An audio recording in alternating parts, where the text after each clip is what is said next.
Welcome to the Backyard Professor videos on Mormonism, science, philosophy, archaeology, mathematics, whatever subject interests us. At Sunstone, here a couple of weeks ago, I gave a brief summary of my paper that I wrote on the Heavenly Mother. And today I would like to elaborate more and give you the actual materials in that paper and express one of the greatest subjects, I think, that's on our planet. This subject it caught me from the very beginning. It's a magnificent subject. And so what I would like to do is give you the full kip and caboodle with this terrific subject. There's enough materials on this subject just within the scriptures to make 20 videos on, but this will be the anchor video. This will be the one where I set the stage for further videos if you're interested. Gordon B Hinckley, former president of the church, at a woman's conference, I can't remember which one, but he was talking to the sisters and he said, "We don't pray to our Heavenly Mother, and to do so probably will lead you into apostasy," which I personally think is utterly ludicrous, but here we are. The reason he said that we don't pray to Heavenly Mother is because I can't find her anywhere prayed to in the scriptures. And so therefore, since it's not scriptural, we should not do that. I have discovered that Gordon B. Hinckley was just wrong. Now, when I said that in my Sunstone paper, that elicited quite a few comments. They were somewhat surprised that I would challenge the president of the church, but I'm going to reiterate that challenge now. I know Gordon B. Hinckley was wrong. He was looking in the correct book, the Bible. He was also looking in the wrong language. He was reading it in the English. I'm going to show you that we can pray to Heavenly Mother in the scriptures using the Hebrew, and by analyzing the Bible in its Hebrew language rather than an English translation, which has always been done by men anyway. We're going to find out that Heavenly Mother was not a secondary deity, that she is not a lesser or unimportant pagan deity. She is one of the main deities. Unfortunately, patriarchy has tried to downplay her, in some instances, completely obliterate her. But we've got the Hebrew to turn to, and that is what I'm going to do now. The goddess is an enigma, a mystery, and a marvelous work and wonder. As I study the scriptures in the Hebrew, I find even more deepening and fascinating views of her. She is the Alma, the hidden one, though right in plain sight in our scriptures. It just depends on which language we read. Do you read the English translation, which loses her, or rather hides her from us? Or do you read the scriptures in their languages they were written, the Hebrew and the Greek, where she has been all along and where we find her in her fullest glory? Too much information is lost in translation, as I will demonstrate. And the incredible thing is, she is right there in the very first part of the Bible. When we read in Genesis 1 and 2, Ve'ha'aretz hayta tohu va'bohu, v'hoshech al pnei tehom, ve'ruach Elohim merachefet al pnei hamayim. That translates, the earth was void and formless, and darkness was over the face of the deep, and the Spirit was hovering over the waters. That Spirit was Heavenly Mother. She is identified not only in the Jewish Kabbalah, but in the Hebrew text as well. And the reason that that is so is because the Ve'ruach Elohim is the feminine noun. The Ruach, the spirit, the wind, the breath of God, the life of God, the substance that is breathed into Adam and Eve as the Spirit of God, is equated with the Heavenly Mother. And the Hebrew word merach hefet, the Ruach Elohim merach hefet, is brooding over the waters. She's hovering, brooding, soft, gentle. She's incubating the waters to bring forth life, because in many, many ancient traditions, it is the universe that is born from the mother. And the Hebrew is alluding to this fact. In Genesis 1:27, so God created man in his own image, in the image of God created he him, male and female created he them.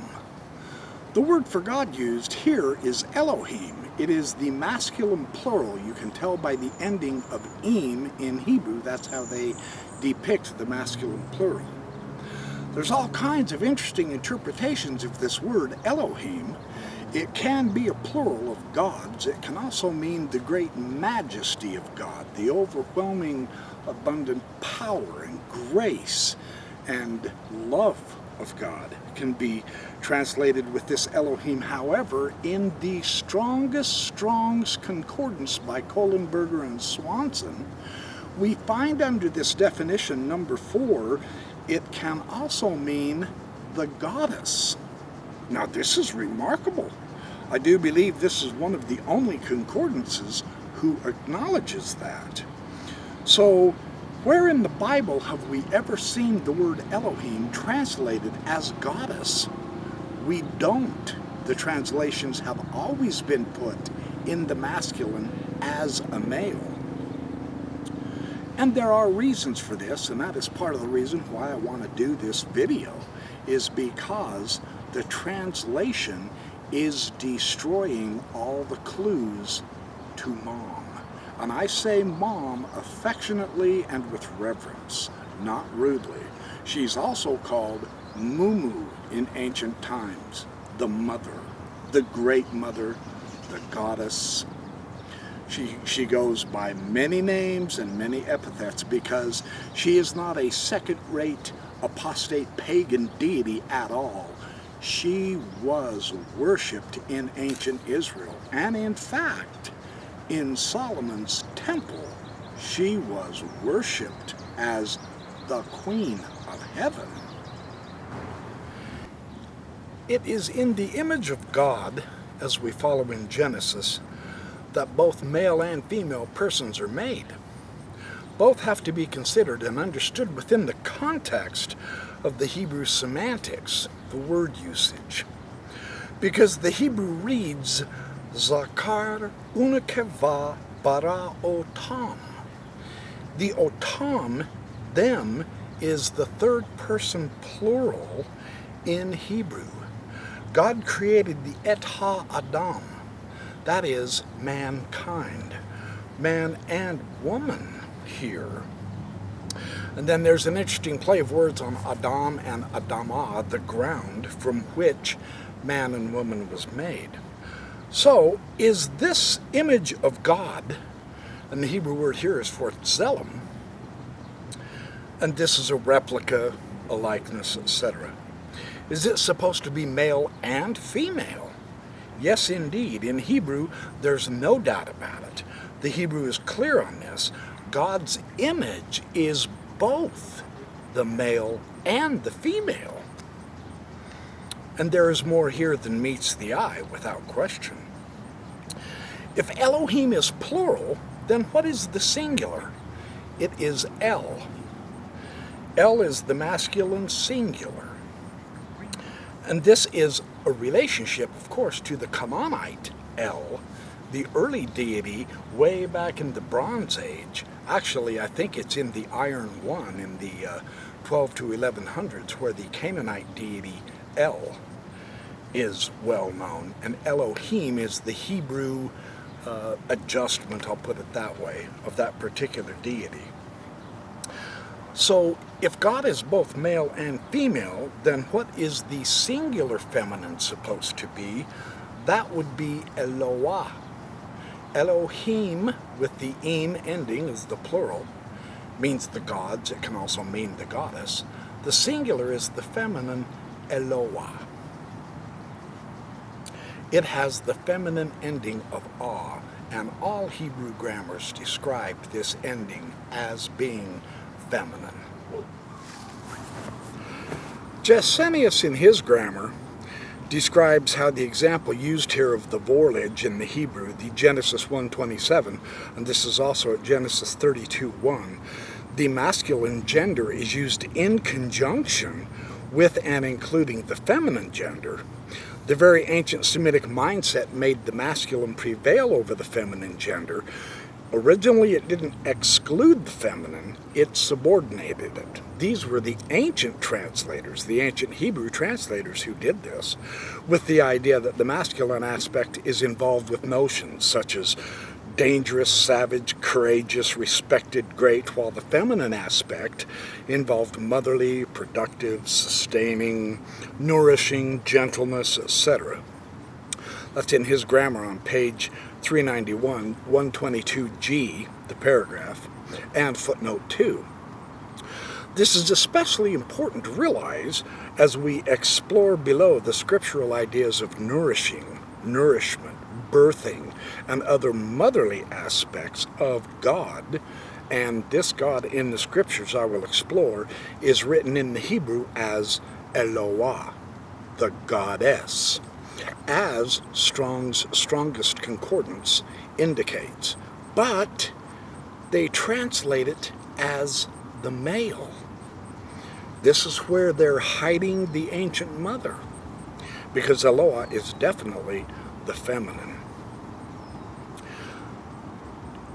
It lacks the masculine suffix of im found in Elohim, and yet none of the concordances translate this as goddess, which is so odd, isn't it? It really is. Elohim, the compound of the feminine singular Eloah, with the masculine suffix plural im, is translated as God, and the pronouns associated with God are most often rendered as masculine, which is, in many instances, the feminine would have been more appropriate. In fact, the feminine of El is Elah, which, most interestingly, is used in the Bible in places where the mother goddess was worshipped, and she was understood to be in the oaks, the trees of the Asherah in the first temple period of Judah. The word oak in Hebrew is Elah, the feminine of El. Isn't that interesting? And this is the terebinth tree. The tree being the most significant symbol of the goddess in the ancient Near East, and in the Bible especially, but we lose that in our translations. I believe this is the most singular important problem with Bible translations, and the word and the implied meanings of the goddess is deliberately translated wrongly. Every Bible translator knows the difference between the masculine aspects of the Hebrew and its feminine aspects, and they refuse to translate the feminine aspects in their translations. So we're going to explore some very interesting verses in the Hebrew to show how we lose the female goddess. The Mormon idea of believing the Bible as far as it is translated correctly is right on here, because the facts dictate that the most important word, the most important concept in the entire history of mankind, that of God, of course, has most definitely been mistranslated in the Bible and is fundamentally misunderstood. God is certainly a he, but God is also a she. They are both found throughout the Hebrew Bible in literally hundreds of places. Eloah appears in the Old Testament Hebrew some 57 times.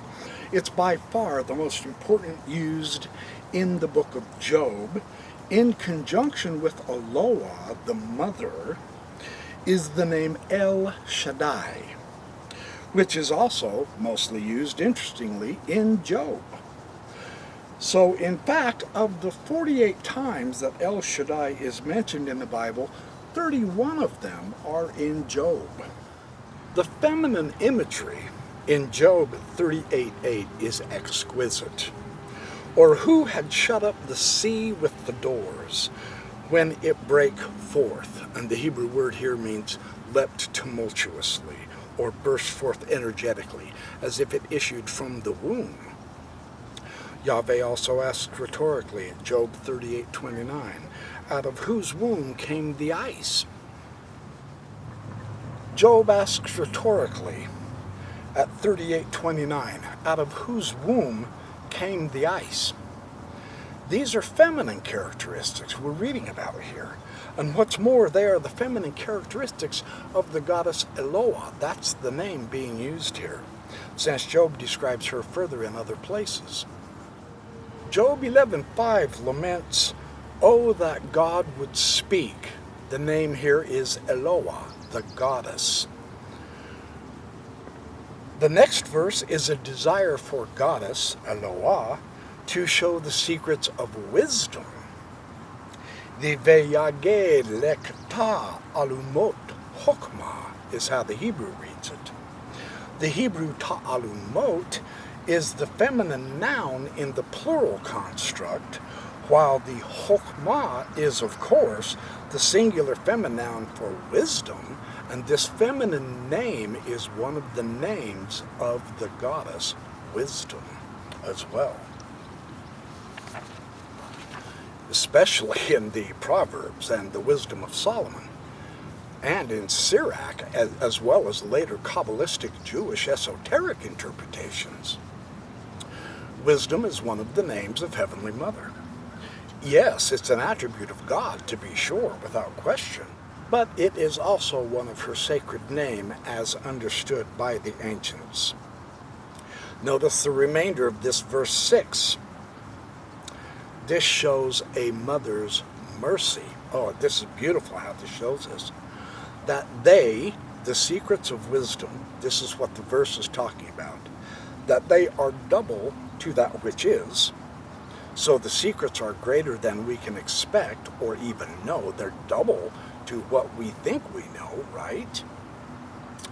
Know therefore that God, Eloah, the goddess, exacteth of thee less than thine iniquity deserveth. Oh, that's beautiful. See, there's no eye for an eye or a tooth for a tooth here when it comes with mom. There is just a loving, tender mercy with less punishment and ignorance that is deserved. And this is a very motherly trait. Ah, the chime of the bell.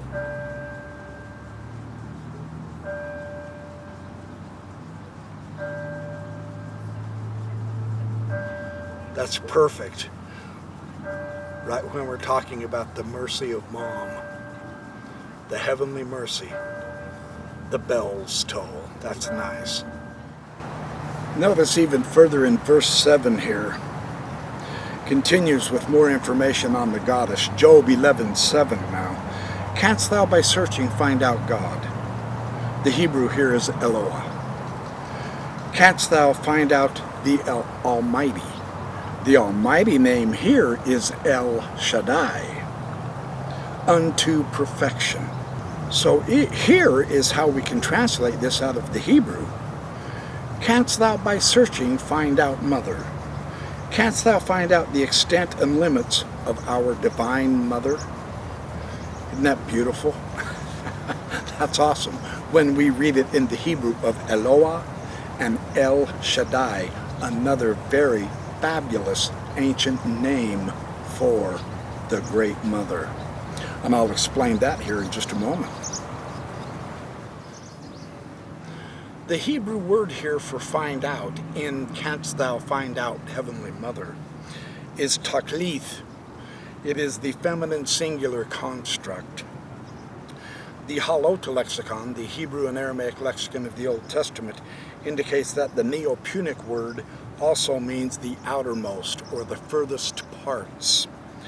This description of Eloah and Shaddai are synonymously used in many places in Job, and the Hebrew Scriptures indicates the majesty, the power of the goddess. She is described as almighty. The Hebrew is El Shaddai, which can be translated as the many-breasted God, or the God with breasts, because the Hebrew word shad means breast. Now, there are biblical scholars who will argue about this, but that's one of the viable translations. That's according to the Gesenius lexicon. Shad can also mean feucht sein, which means to moisten, according to the Kohler and Baumgartner bilingual dictionary of the Hebrew and Aramaic. The unfathomable and the limitless deity here is contrasted, interestingly enough, from Proverbs in Mesopotamia. And the idea of this contrast between the deity and the human in the Mesopotamian texts demonstrates the human limitations. And here's how this proverb goes. The tallest man cannot reach heaven. The widest man cannot cover the mountains. The immortal deity then asks, who, my friend, can scale heaven? This is the idea of the contrast between what's powerful, man, and what's almighty, which is translated as El Shaddai in the Hebrew Bible. And that is Heavenly Mother in the book of Job. She is the goddess over the whole earth. She's the goddess of the rivers, of the rocks, of the flowers. Everything in nature belongs to the mother because she gave birth to it.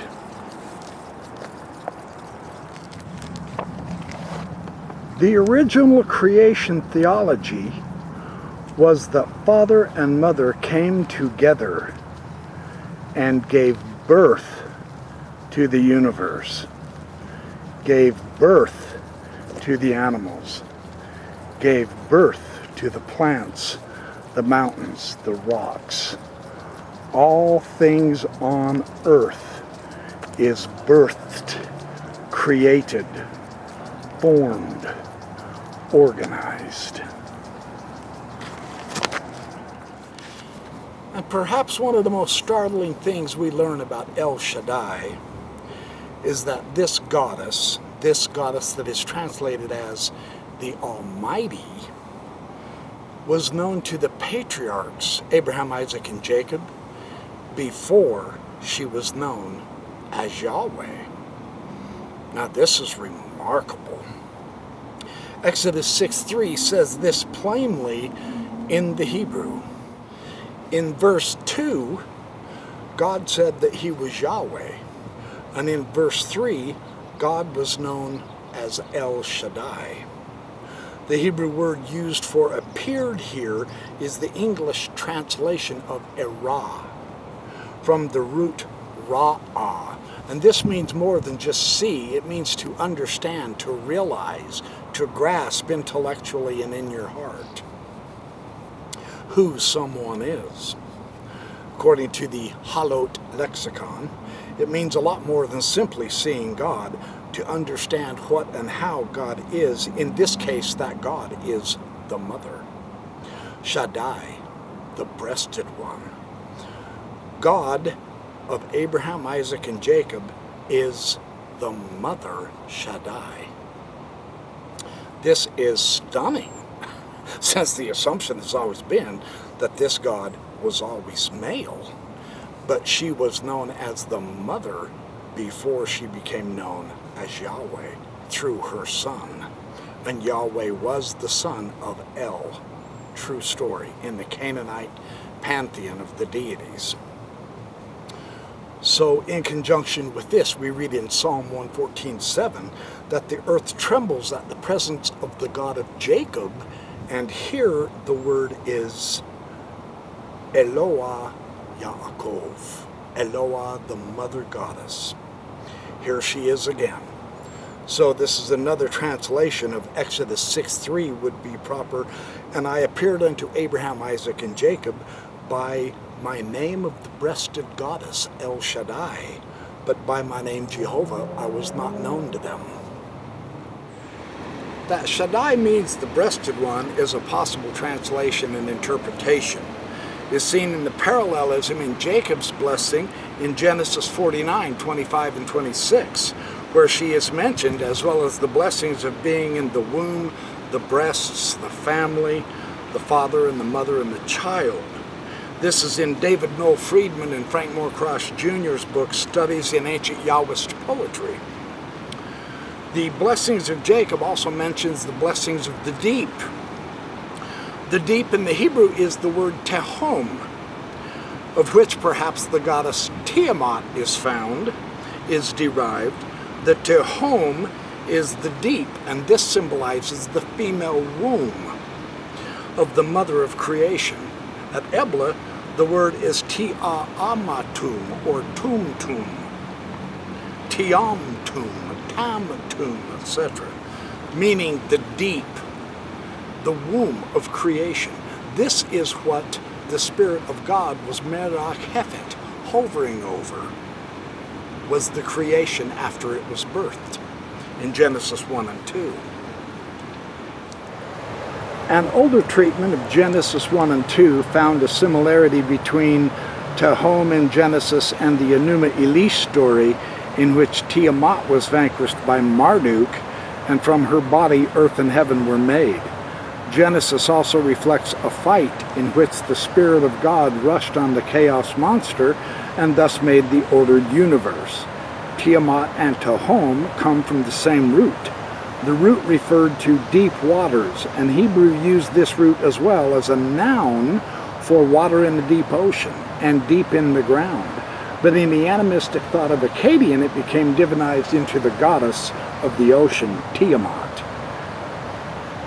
It's sometimes divinized as in the Akkadian. Theodore Mullen, in his dissertation, The Divine Council in Canaanite and Early Hebrew Literature, noted that creation itself is not necessarily a battle against the sea, the deep in the Bible, so much as its containment. It is the restricting of the bounds of the sea that is what caused creation. A god or goddess can contain the boundless deep, but humans cannot. That is why El Shaddai is noted as being the Almighty. She is the boundless ocean, the deep. We read womb is the ocean of life. It's interesting to note in Oldenburg's dissertation, The Conflict Between El and Baal in Canaanite Religion, that the battle of Yam, the sea, and the other gods is held back by two goddesses, and that Yam is considered male. And make no mistake about it, I know I'm in the minority here with this particular interpretation. There are some scholars of the Hebrew who are going to say this is pure bunk.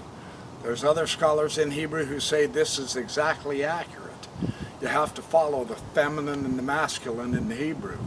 I mean, you've got Elohim, the masculine plural, and Eloah, the feminine plural. You've got Ish and Isha. The Isha is woman, Ish is man. So you've got the man and the woman. You've got Sus for horse and Susa for the mare. So this is probably controversial. I recognize I'm in the minority, and that doesn't bother me. So that's just the way that works.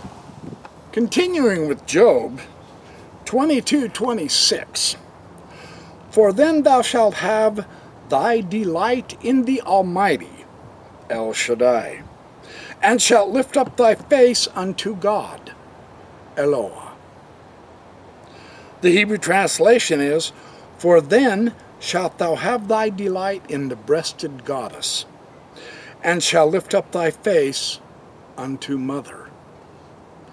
It's interesting that these are the names of the goddess that are being talked about. Lift up your face to Mother. In another verse, speaking of the hypocrite, Job is asked rhetorically, Will he delight himself in the Almighty, El Shaddai? Will he always call upon God, Eloah? Job 27:10. Here again we have the goddess, and here again we have an interesting translation from the actual Hebrew. Will he delight himself with the breasted mother? Will he always call upon her? Amazing also is when we realize that Job understands that the goddess is going to be his judge. Job 31:6.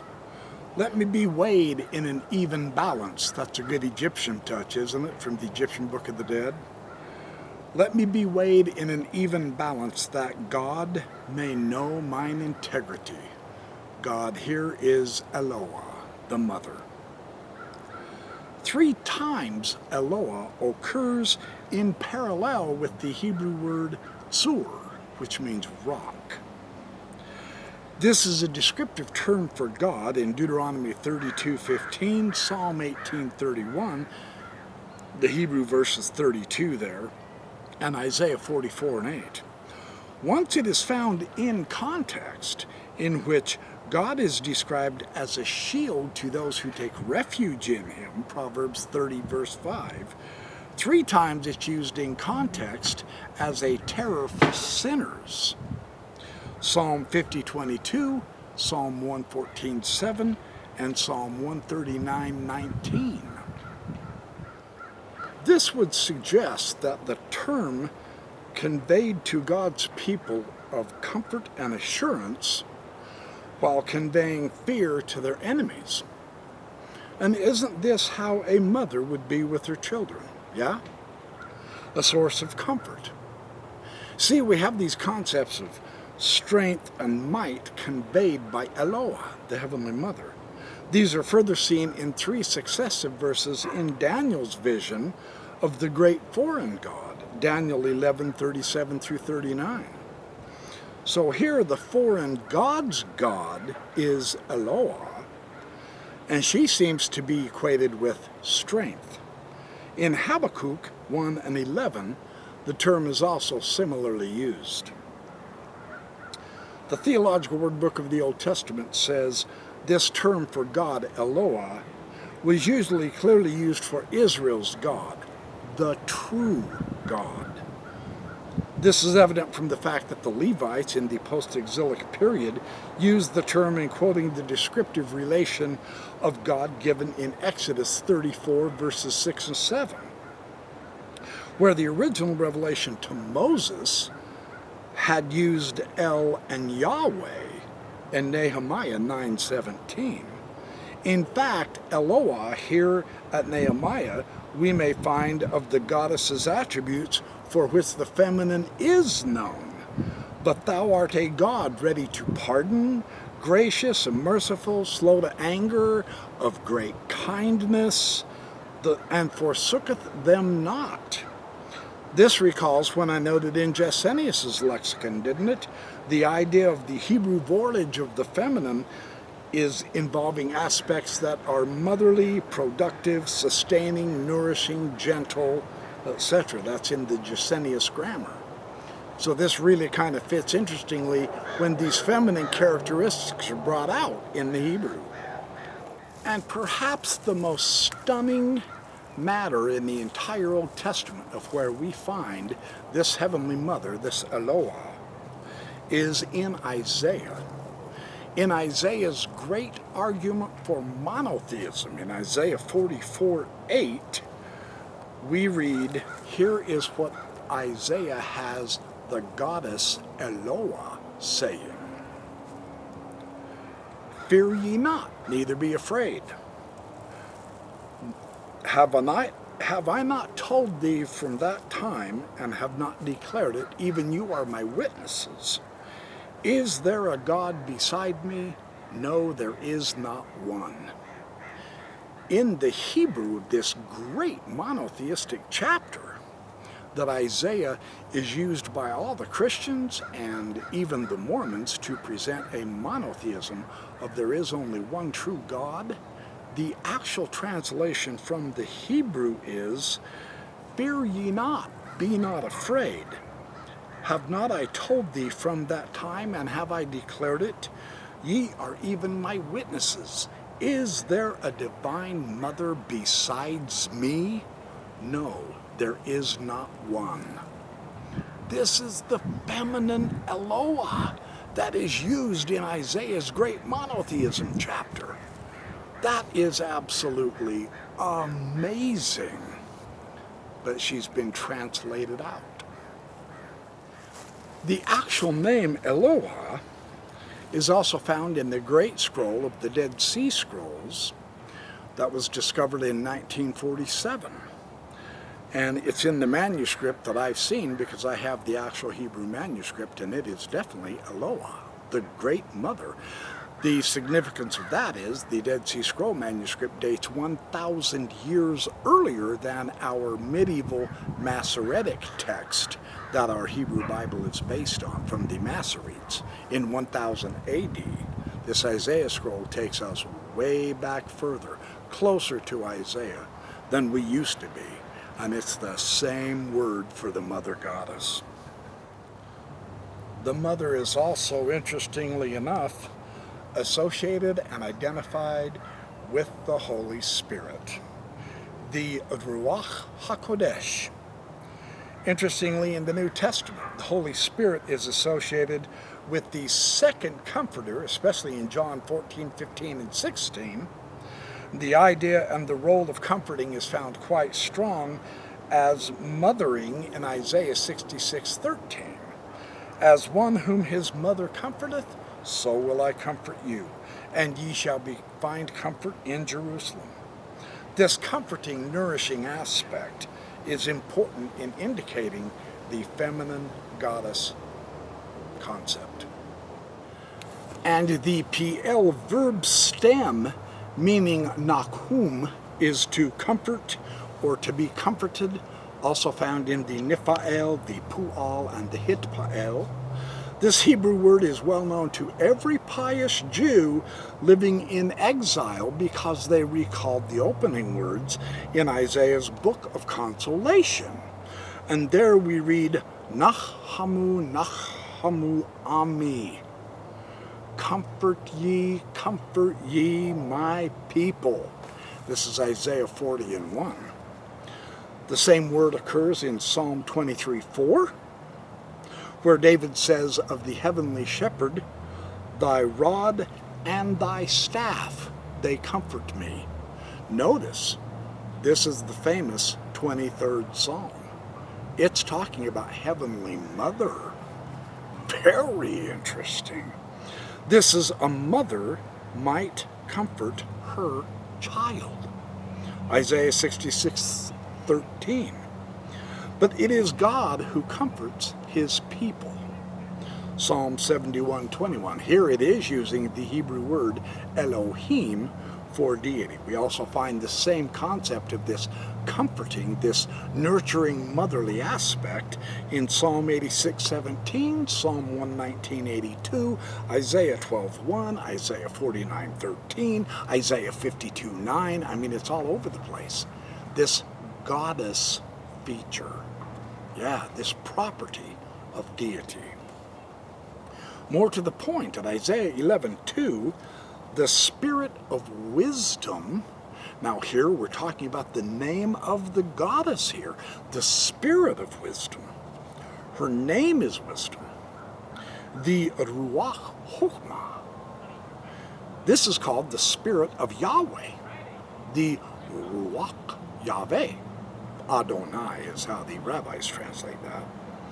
The noticeable thing here in this verse, it is understood that wisdom, Chokhmah, is personified, is the female deity who goes by the name wisdom, is involved in the creation of the universe with God as God. The Shekinah is also a feminine aspect of deity, strongly elaborated on in the Jewish Kabbalah and especially in the Jewish Zohar. Yet the idea is also found in the Old Testament quite strongly because the word Shekinah means dwelling, or the presence of God. Interestingly, the Mishkan, which is a form of the Hebrew shakan, to dwell, well, this is the tabernacle that the Israelites set up in the wilderness with Moses. Shekinah is a feminine Hebrew noun, and Isaiah 51 uses this feminine Hebrew noun along with the feminine pronouns, particularly verses 9 and 10. And Isaiah 57:15 says, the Shekinah inhabits. The Hebrew word here is shokain. The Shekinah shokain. She inhabits eternity, the high and lofty one. Of course, because she gave birth to the universe. She is the goddess. Gershom Scholem, in his magnificent book, The Mystical Shape of the Godhead, noted that Philo described the Father, the creator of all, and the mother of all, and the Son.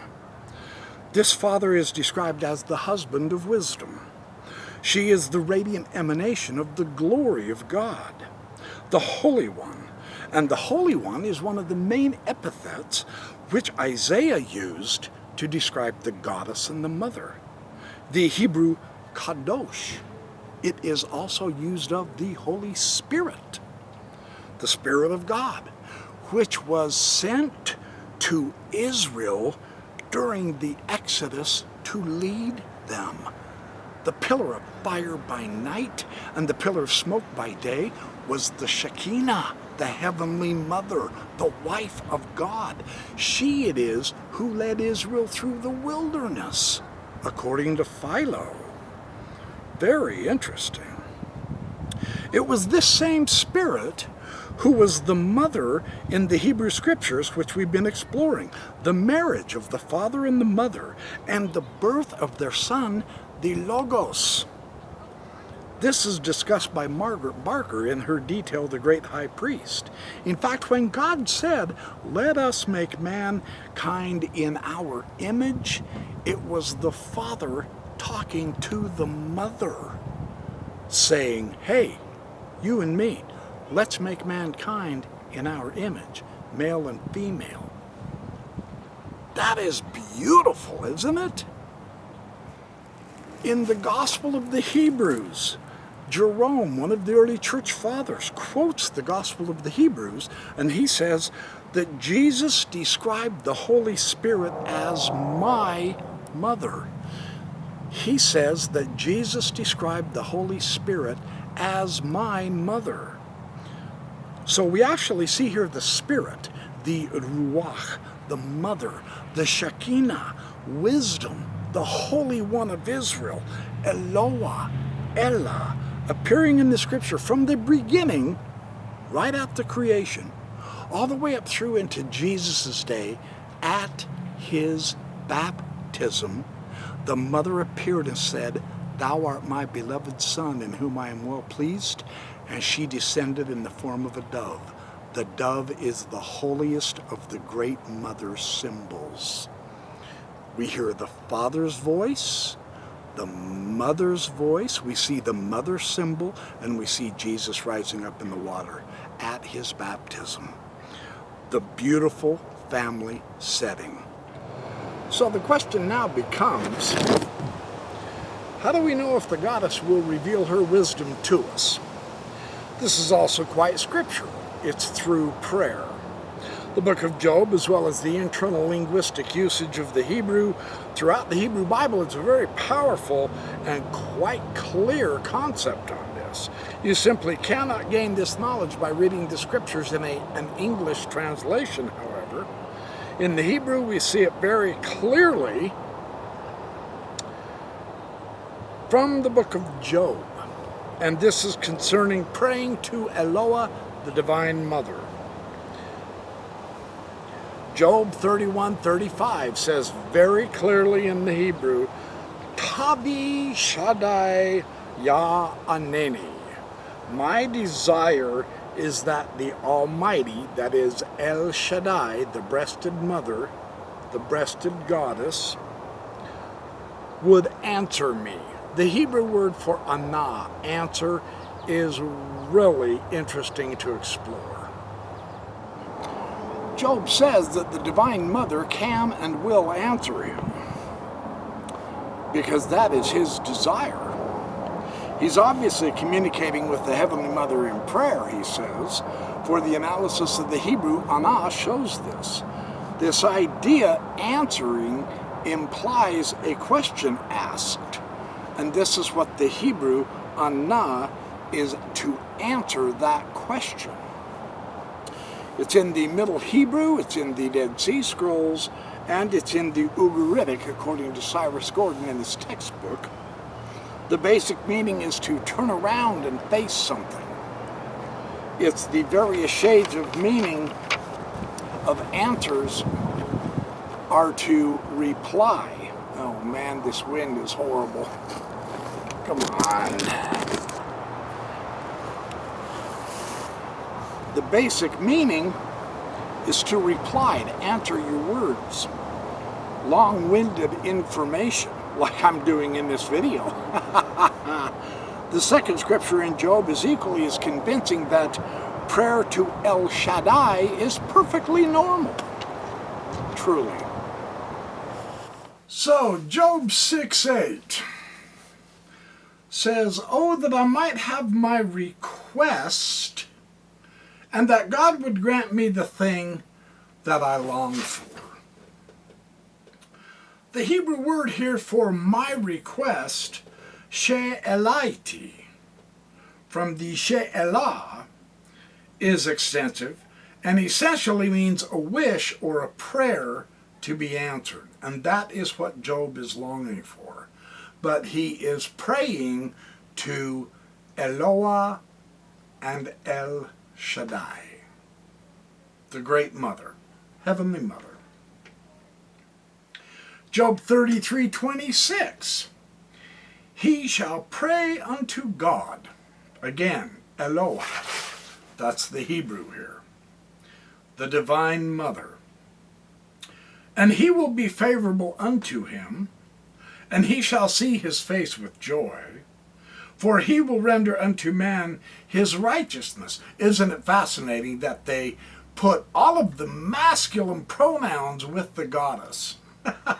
This was realistically probably done anciently, because anciently they stamped out the mother goddess from out of the first temple of Solomon, and that's a whole nother video, or two or three, and that is a very important topic. It was for that reason that Babylon was able to come and destroy the temple, is because they apostatized from the true goddess. That's interesting. Yeah, I've got a lot of stuff on that I'll share with you.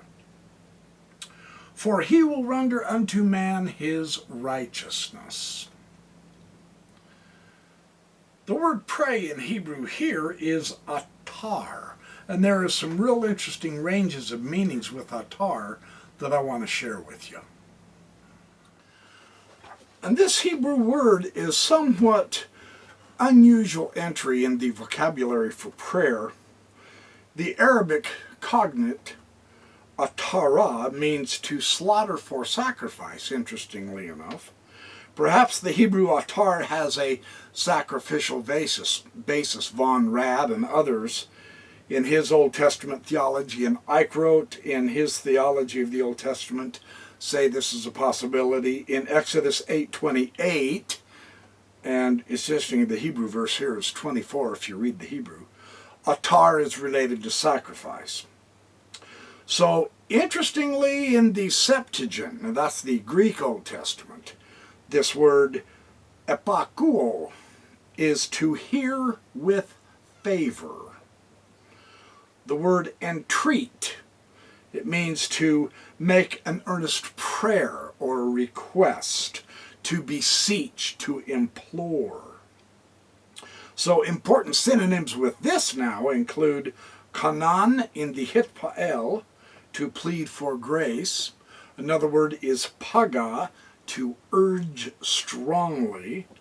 The palal in the hitpael verb stem means to pray, and sha'al means to ask or to make a request, and kala in the PL verb stem means to appease or to entreat.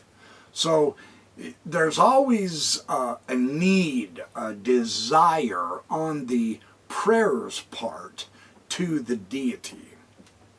And that's really interesting.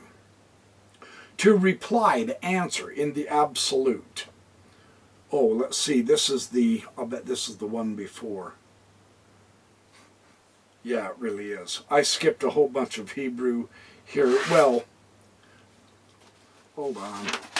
I can find this. Yeah, for anah. The Hebrew for anah is to reply, to answer. When we see it in the absolute, and that's in Isaiah 65:12, and Psalm 38:16, and Job 16:3, and Proverbs 15:28, and so on and so forth. To reply to a greeting between people, the anas, to answer, to let someone know about something. So it is both applied to prayer between a human and a deity, and it applies to discourse between people. So, and I'm going to skip the idea of the legal action, to give evidence, to testify, to respond to what was said, to follow willingly. In the accusative of a person, it is to give a satisfactory answer, so on and so forth. So, boy, the Middle Hebrew. Now, here's interesting. In 1 Samuel 1:17, Eli answered and said, "Go in peace, and the God of Israel grant thee thy petition that thou hast asked of him." The Hebrew she'elatam at Psalm 106:15, and this comes from the Hebrew root sha'al. It means a request or to make a petition. It's a petitioning, a wish, or a prayer to come true, right? And then sha'al she'min is to make a request to do something.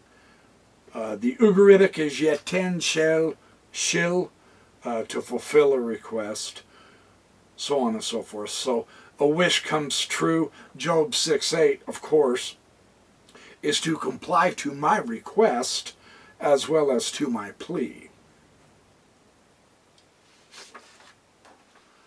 So this doctrine of prayer, as Eichrodt attests, is remarkable for the element of freedom from any trace of hollow pathos or high-flown flattery. Rather, its marks are, and this is kind of interesting, it's a childlike simplicity. It's a sincerity. It's a confidence toward Yahweh. In Job's case, it's toward Eloah and El Shaddai in many instances. But it's also a prayer to Yahweh also. Biblical prayer is spontaneous, it's personal, it's motivated by need, and it's unconditioned by time or place. Now, let me share this with you too, because this is quite important. Kind of a statistical thing. Of the 20 occurrences of this Hebrew word atar, to pray, 8 are found in the theological contest of the plagues in Exodus 8:10. And the sacrifices related to the prayer of entreaty. Such a relationship seems likely throughout this episode. Sacrificial acts are associated with the making of entreaty. In 2 Samuel 24:15, David offers burnt offerings, for instance, and peace offerings in order to stay the plague at the direction of the prophet Gad. So the idea of prayer and sacrifice and the entreating of the deity is certainly connected here in many, many in many, many ways. The active forms of atar, I told you this word is extensive throughout the Hebrew Bible for prayer, entreaty, supplication. It is involved with sacrifices as well. In both the kal and the hifil verb stems in Hebrew, it has to do with prayer as it is given to Yahweh in earnest entreaty. The passive, the nifal, is used of the prayer as received with favor by Yahweh. The marvelous display of his grace and his condensation. This interplay of voice may be observed in Genesis 25:21. Here Isaac entreated Yahweh on behalf of his wife, for she was barren, and Yahweh was entreated of him. See, that's the nifal, the passive. Yahweh was entreated of him, and Rebekah, his wife, conceived. So we can see that it's a vertical communication, right?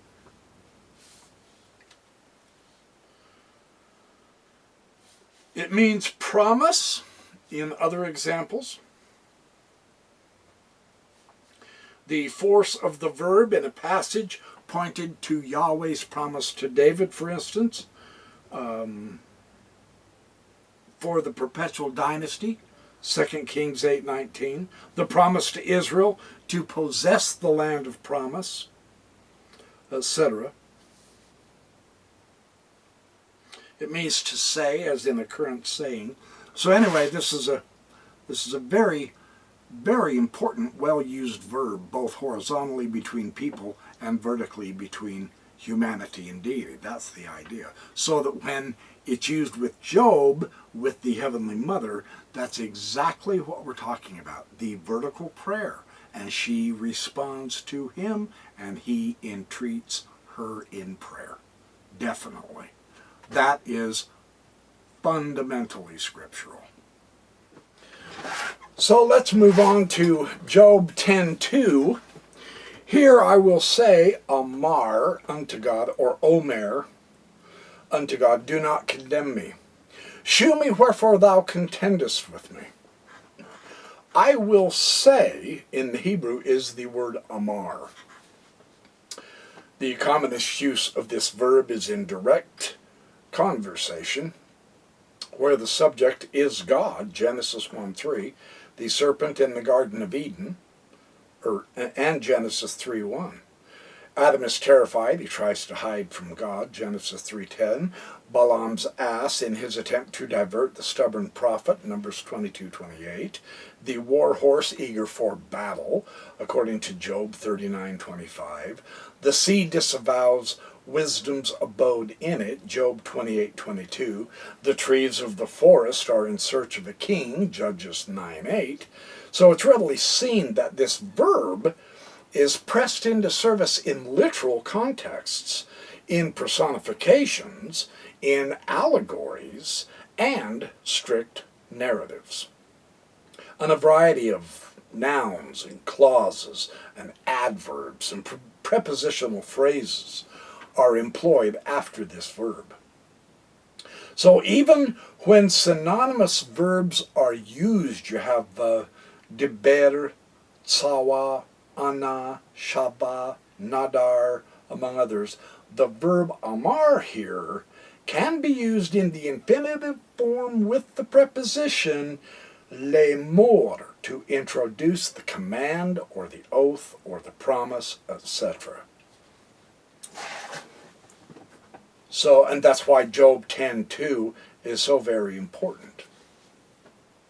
In Job 22:28, now this is interesting, Eliphaz advises Job to find his delight and trust in God. And the God here is El Shaddai, the breasted mother. So that if he decides on a matter, it may be realized for him. And the reason, of course, that it's going to be realized is because the Heavenly Mother responds to his prayer, to his entreatment. Job 8:5, if thou wouldst seek unto God betimes, and make thy supplication to the Almighty. Here again, the Almighty is El Shaddai, the divine-breasted mother.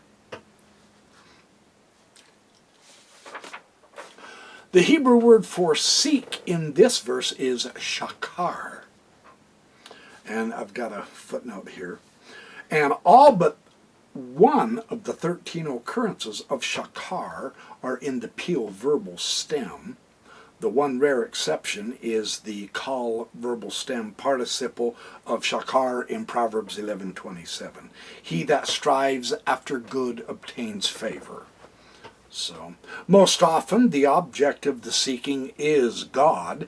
In Job's case, it was El Shaddai, right? So it was mother.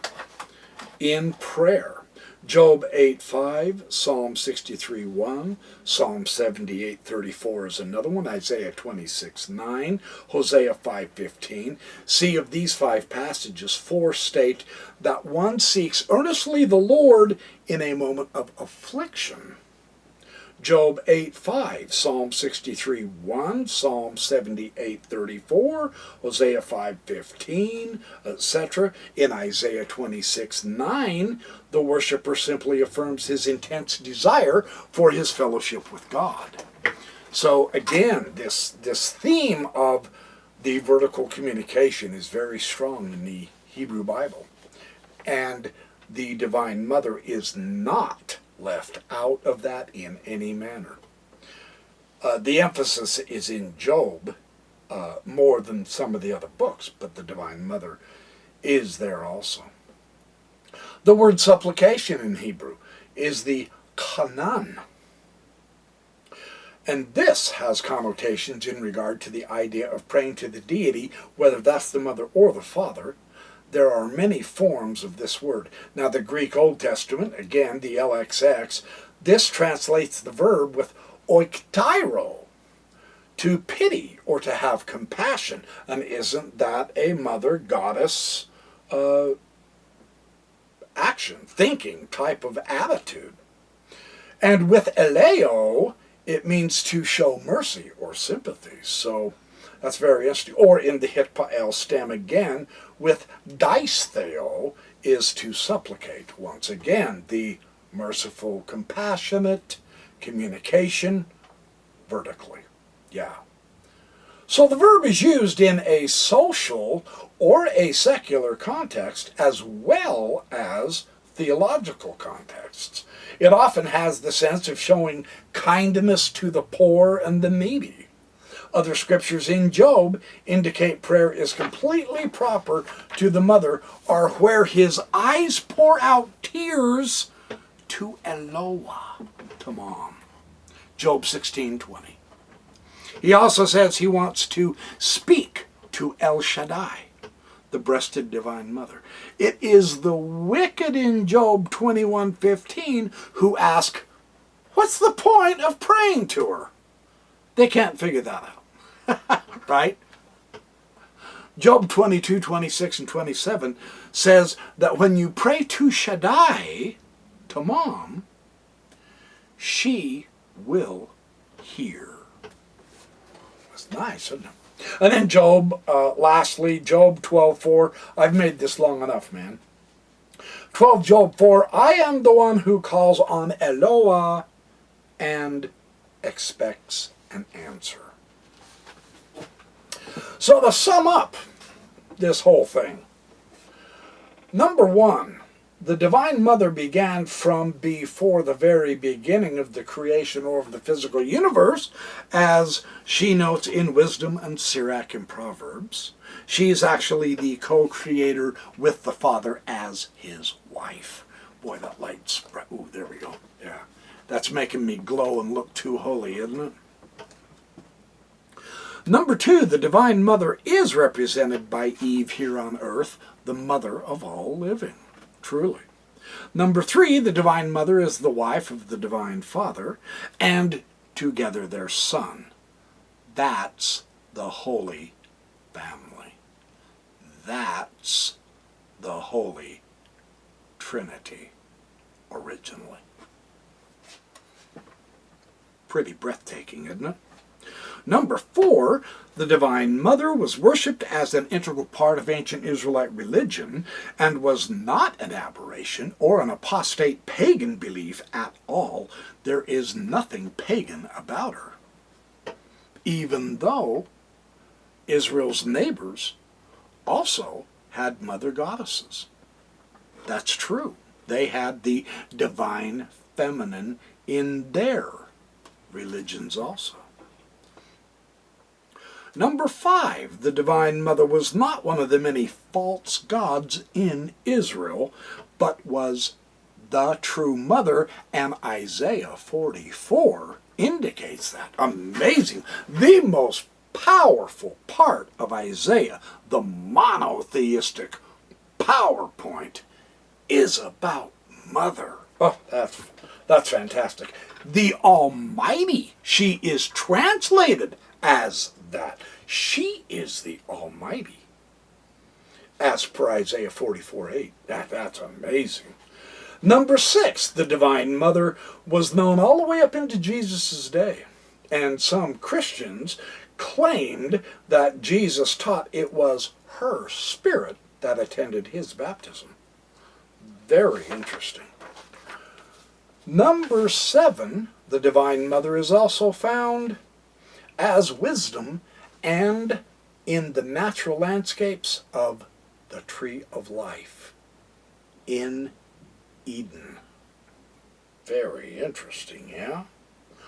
Number 8, the Divine Mother is certainly in the Bible. You just have to read it in the Hebrew. Number 9, the God who is the true God of Israel, the God of Abraham, Isaac, and Jacob, and the God worshipped throughout history until Israel apostatized and was destroyed and taken into exile, was in fact the Divine Mother. The Divine Mother can certainly be prayed to, and answers will be given.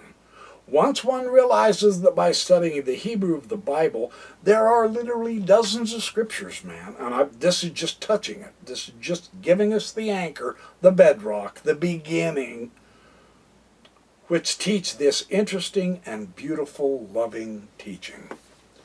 So there's the Divine Mother Hebrew goddess Eloah.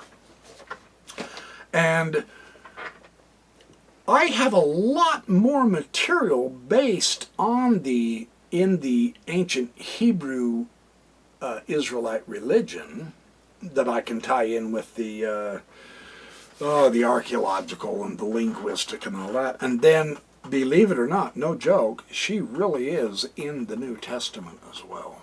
No joke. So if this subject has interested you, let me know in the comments, and I will be happy to produce more of these videos on the Divine Feminine, which I think is one of the really, truly great subjects, even though Mormonism lamely ignores her, or they say, oh, they don't want to harm her name. I mean, she is the goddess. She has the power of life and death. She's not going to be pansied around and insulted like daddy and all that. I mean, that's patriarchal noise to try to keep mom suppressed.